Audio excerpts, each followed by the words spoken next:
Okay, good morning, Tef. Hope you're doing better today, buddy. I didn't do a video yesterday. I did not feel good yesterday, man. I slept for 18 hours, I think. I don't know if I got COVID or if I just got some type of bug, but I'm doing a lot better today. Got my juice.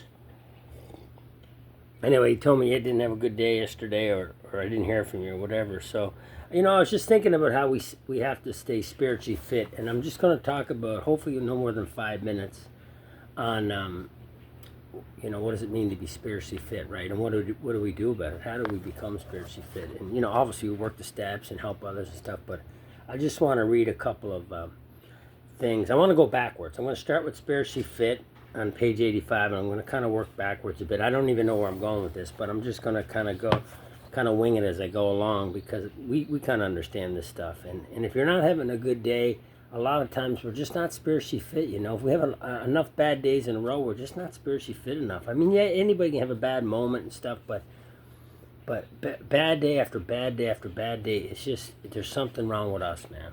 It's a spiritual axiom, right? No matter what the problem is, anytime we're disturbed, there's something wrong with us also.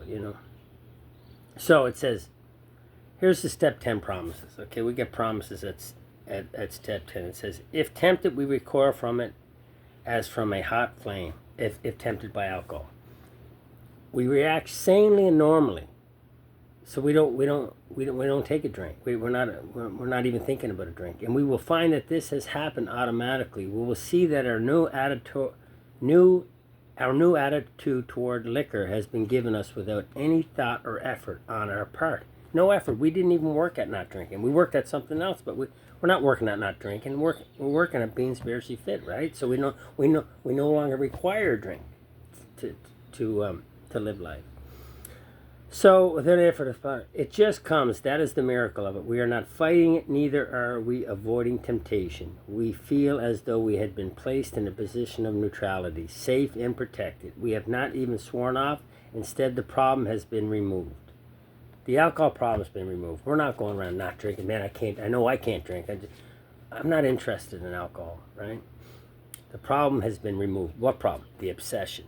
The thought that I can take a drink, that's the problem. Thinking I can take a drink, that problem has been removed at step 10.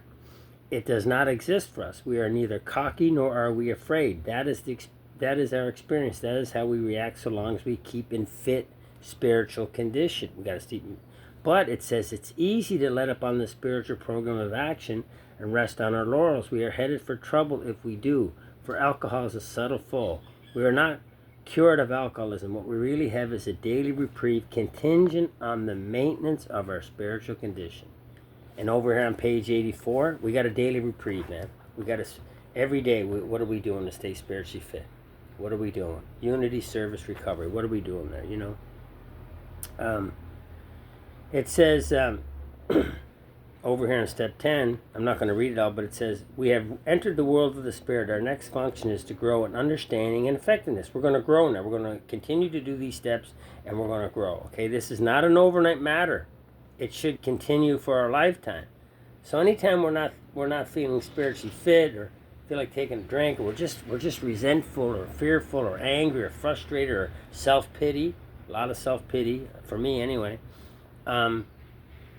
ask ourselves, is this an overnight matter? This has to continue for our lifetime. We have to continue, in this case, look for selfishness, dishonesty, resentment, and fear, and not talk to God about it.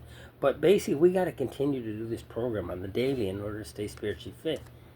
And it may seem like the problem has been removed, but if we're going around frustrated and discontented and irritated all the time, you got to ask yourself, are we spiritually fit, And that applies to me, So on page 64, I'm getting really long here in the video, but a lot of people they talk about resentments. And on page 32, they talk about selfishness and self-centeredness is, on 64, they talk about resentments, but on 62, it talks about selfishness and self-centeredness. That we think is the root of our troubles. Driven by 100 forms of fear, yep. Self-delusion, self-seeking, yep. Self-pity, yes. We step on the toes of our fellows, they retaliate. So selfishness and self-centeredness, that's the root of our troubles, right? That's where the restless and irritable and discontent come from. That's where starting to think about a drink sounds good, the ease and comfort, right?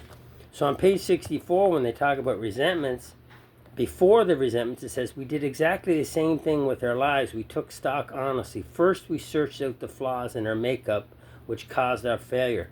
Being convinced, this is important, being convinced that self, remember we talked about selfishness and self-centered is the problem? And we couldn't get rid of self without God's help, basically without the steps. So being convinced that self manifested in various ways was what had defeated us. So we considered its most common manifestations. We're going to start off with resentments, but after resentments, we're going to talk about fear. Then we're going to talk about sex inventory, and we're going to talk about self-pity, and we're going to talk about self-centered fear. We're going to talk about all kinds of manifestations of self. But self is the problem. So resentment is just a manifestation of self. But it is also the number one offender. It destroys more alcoholics than anything else. From it stem all forms of spiritual disease, for we have not only been mentally and physically ill, we have been spiritually sick. When the spiritual malady is overcome, we straighten out mentally and physically. A lot of people do not understand what that means. Okay?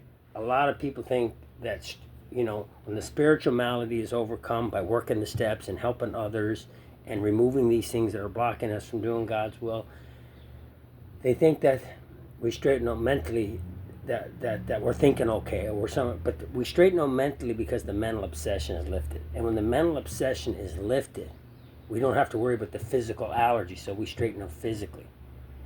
But where does the mental obsession come from? It comes from self. It comes from the manifestations of self. It comes from fear. It comes from character defects. It comes from resentments.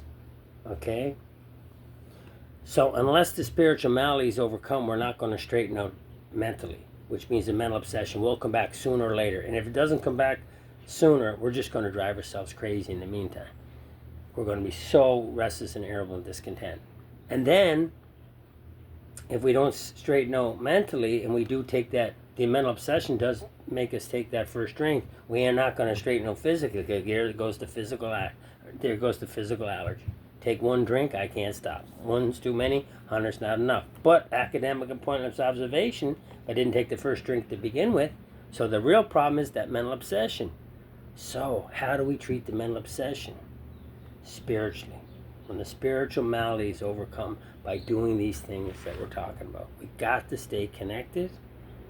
We got to apply these principles. We got to talk to other guys about these principles, and we got to reach out to others. Our very lives as ex-problem drinkers depends on constant thoughts of others and how we may help meet their needs. But we got to be straight first. We got to straighten up first. We got to be spiritually fit first before we can really help anybody. But the big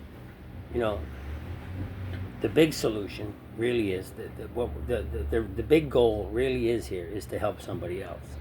So we help ourselves first, so we know how to help somebody else. We can't transmit something we don't have, so you got to give it away to get it, not give it away to keep it. Anyway, Tef, long video. I hope you watch it, man, and just remember that, like me too, I can be 18 years sober, and if I'm having a bad day after bad day after bad day, there's probably something wrong with me. I'm probably not spiritually fit enough. And what do I got to do?